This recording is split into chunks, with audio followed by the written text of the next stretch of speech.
ஓம் சாய்ராம். ஸ்ரீ சாயி பாபாவின் சாஸ்னாமிருத திருமொழிகள் என்ற புத்தகத்தை பூஜ்ய ஸ்ரீ நரசிம்ம சுவாமிஜி அவர்கள் தொகுத்து வழங்கியுள்ளார். அதிலிருந்து பாபாவின் சோதனை விஸ்வாசம் வளர்த்தல் என்பதை குறித்து நரசிம்ம சுவாமிஜி எழுதியதை இப்பொழுது கேட்கலாம்.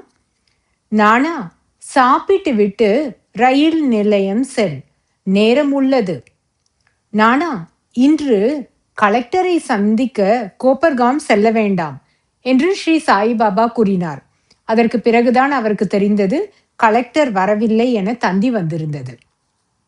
தாதா கேல்கரிடம் சாஹேபை, அதாவது சாத்தேயை மன்மாடுக்கு அவருடைய மேல் அதிகாரிகளை சந்திக்க போக விடாதீர்கள் என்று ஸ்ரீ சாய்பாபா கூறியிருந்தார். உண்மையில் அதிகாரிகள் அன்றைய அலுவலை ரத்து செய்திருந்தனர்.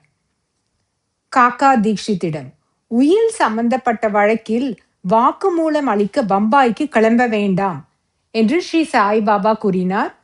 பிறகு வழக்கு எடுத்துக்கொள்ளப்படவில்லை என்பது அவருக்கு தெரிய வந்தது. காக்கா, இப்போது பரீட்சை எழுத உமது பையனை அனுப்ப வேண்டாம்.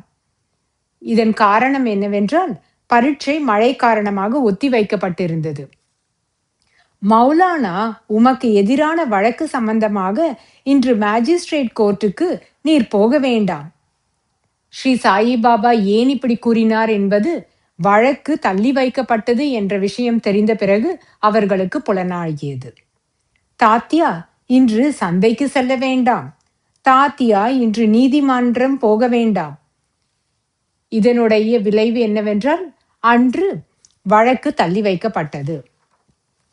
ரங்காரி தானாக்கர், நீர் திரும்ப புறப்பட வேண்டாம் என்று ஸ்ரீ சாயிபாபா கூறினார். ஆனால் அவர் புறப்பட்டார். வழியில் குதிரை வண்டி உடைந்தது. மேனேஜர் சதாசிவ தார்கட், பூனாவுக்கு உடனே திரும்பி செல்லும் என்று பாபா அறிவுறுத்தினார். ஹன்ஸ்ராஜ், உனது ஆஸ்துமா நோய்க்கு மருந்துகள் எதுவும் எடுத்துக்கொள்ள வேண்டாம். பாபுகீர், அதாவது கோசாவியிடம் புறப்படு, ஜல்காமுவுக்கு எல்லாமுமே கிடைக்கும். இதை ஏன் ஸ்ரீ சாய்பாபா கூறினார் என்றால், நானா சாந்தோர்கர் புதல்வி மீனா தாயியின் பொருட்டு ஜாம்நேர் பயணத்திற்காக. பாவ் புரந்தரேயிடம் ரயிலை பிடிக்க நேரம் தாமதமாகிவிட்டிருந்த போதிலும் கோப்பர்காமுக்கு செல் என்று கூறினார். ஏனெனில் அன்று ரயில் தாமதமாக வந்து சேர்ந்தது. பேரே, உடனே கோப்பர்காமுக்கு புறப்படு, வழியில் எங்கும் தங்காதே, தாமதிக்காதே என்று கூறினார். ஏனெனில் இவ்வாறு பேரே கொள்ளையடிக்கப்படாமல் தப்பினார். ஓம் சாய்ராம்.